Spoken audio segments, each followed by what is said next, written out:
शेर अफजल साहब, point of order. Thank you मोहतरम डिप्टी स्पीकर साहब।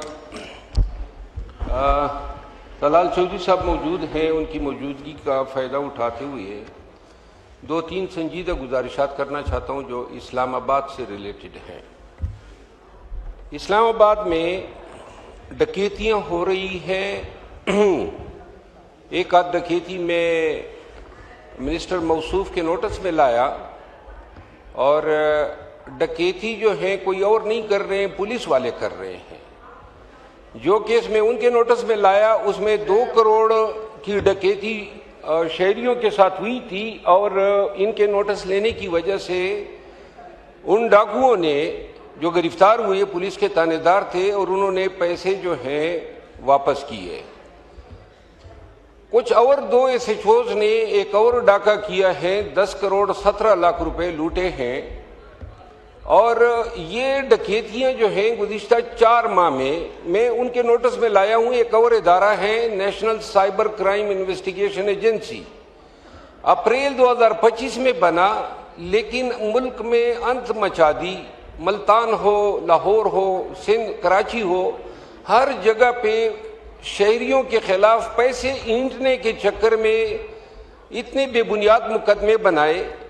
मैं इस्लामाबाद पे फोकस करूंगा। 5 ऐसे पॉइंट्स थे जिन पे NCCIA ने एक इंटेलिजेंस एजेंसी का नाम कोट किया कि इसके इमा पे हम छापा मार रहे हैं, और छापा मारने के बाद उन जगहों से laptop, computer, furniture, air conditioner सारी चीजें ले गए, और आज तक वो लोग जो है अपने अशिया के पीछे फिर रहे हैं।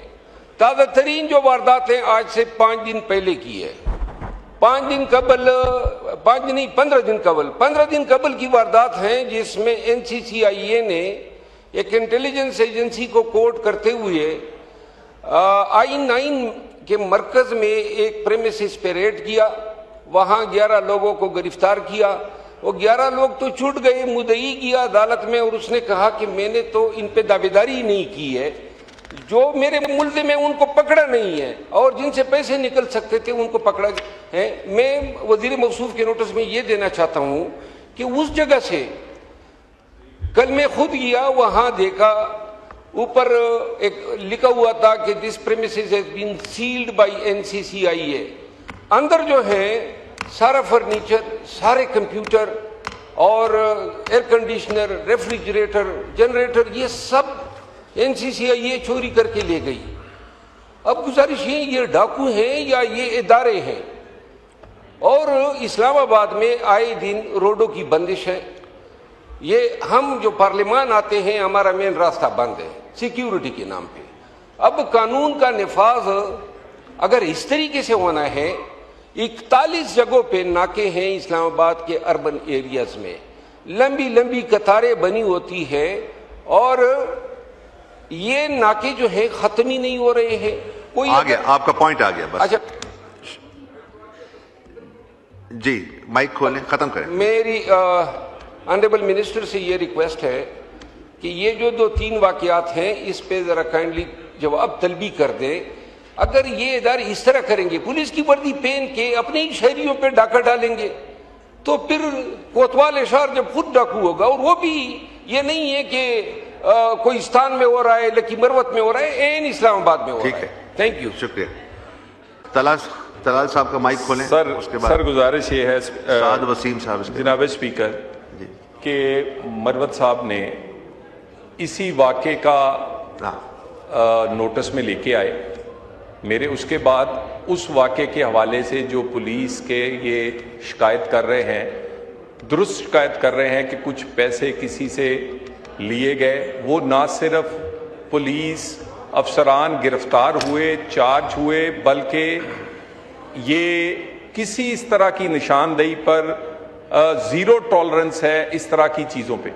उसके अलावा दूसरा एक और वाक़े का कहते हैं, उस पर भी हमने जो ये 10 करोड़ वाली बात करते हैं, वो अभी तक ये साबित नहीं हुआ कि वो किसी पुलिस एहलकार का काम है। उस पर एक इन्वेस्टिगेशन चल रही है जिस पे मल्टीपल एजेंसीज काम कर रही। अगर कोई ऐसी बात होगी तो ज़ीरो टॉलरेंस है करप्शन या इस तरह के मामलात पे जो दूसरी एनसीसीआई के हवाले से, उसमें भी इसमें कोई शक नहीं है। एक तो जो यूट्यूबर थे उनका बड़ा मशहूर केस है, लेकिन उससे पहले मरवत साहब ने भी एक निशानदेही की थी और भी कई रिपोर्ट्स आई। उस पे हमने एनसीसीआई के जो हाईएस्ट लेवल के ऑफिसर्स हैं वो अंडर सस्पेंशन हैं, वो अंडर इन्वेस्टिगेशन हैं, उन पर मुकदमे हैं, वो गिरफ्तार हुए हैं।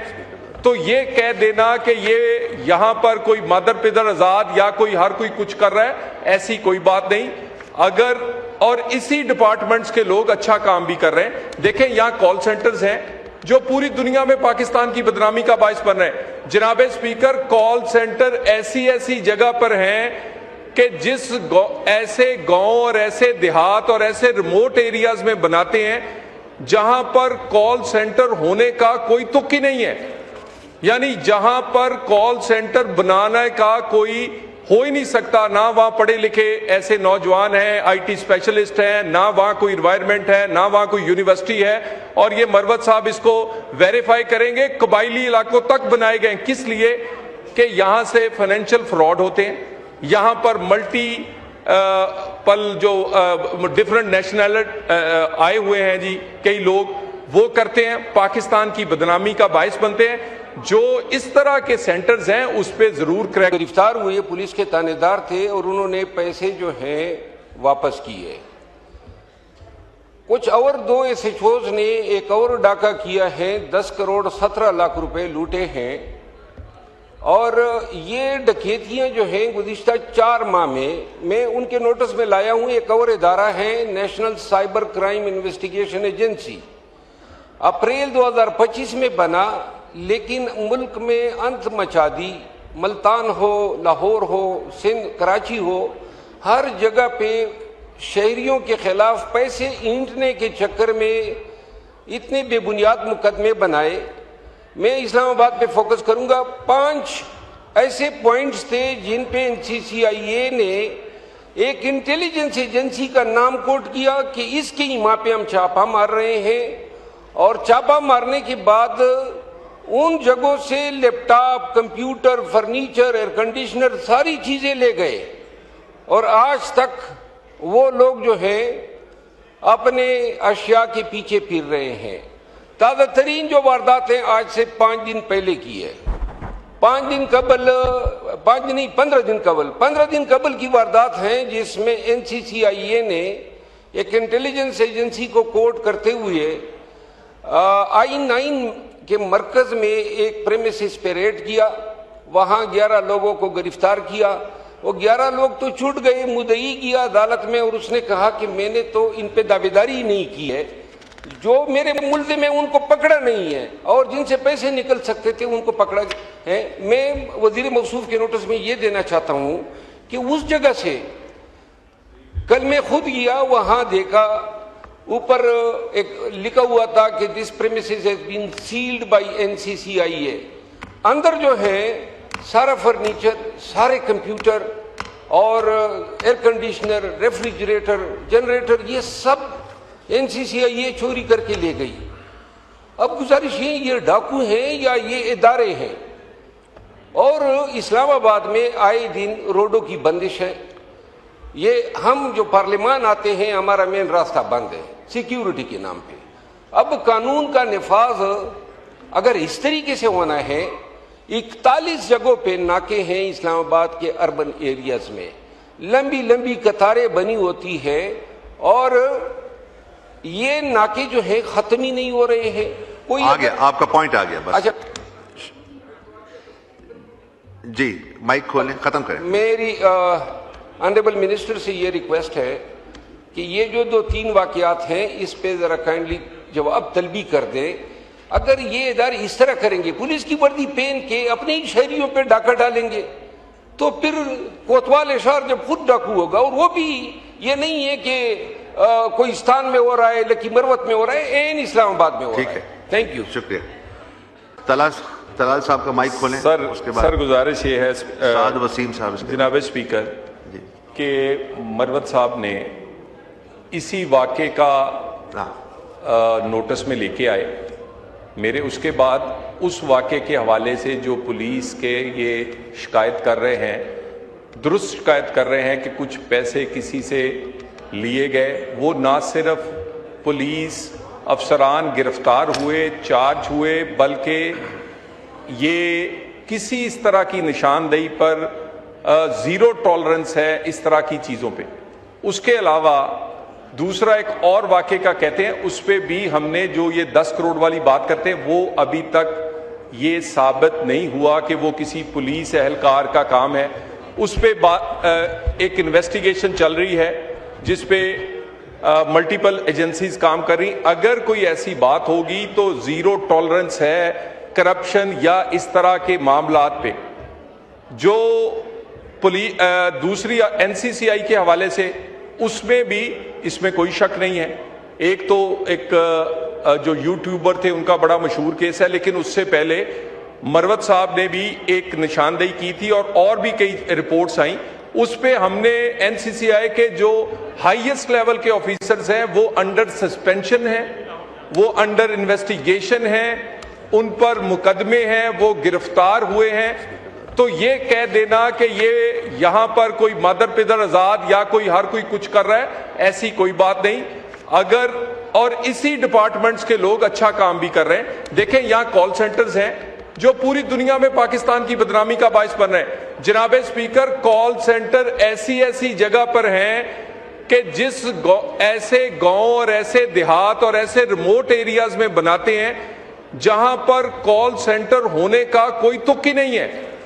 यानी जहां पर कॉल सेंटर बनाने का कोई हो ही नहीं सकता, ना वहां पढ़े लिखे ऐसे नौजवान हैं, आईटी स्पेशलिस्ट हैं, ना वहां कोई एनवायरनमेंट है, ना वहां कोई यूनिवर्सिटी है। और ये मरवत साहब इसको वेरीफाई करेंगे, कबायली इलाकों तक बनाए गए। किस लिए?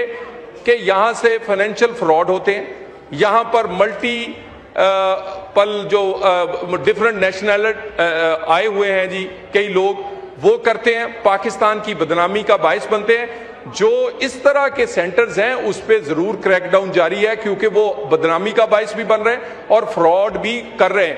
बाकी कोई जो केस की निशानदेही की है, मैं मरवत साहब को इन दोनों केसेस की जाती तौर पर मिलके, जिस तरह पिछली वाली हमने वर्कआउट करवाया, अगर कोई होगा तो वो मैं वर्कआउट करवा के दूंगा इंशाल्लाह। शुक्रिया।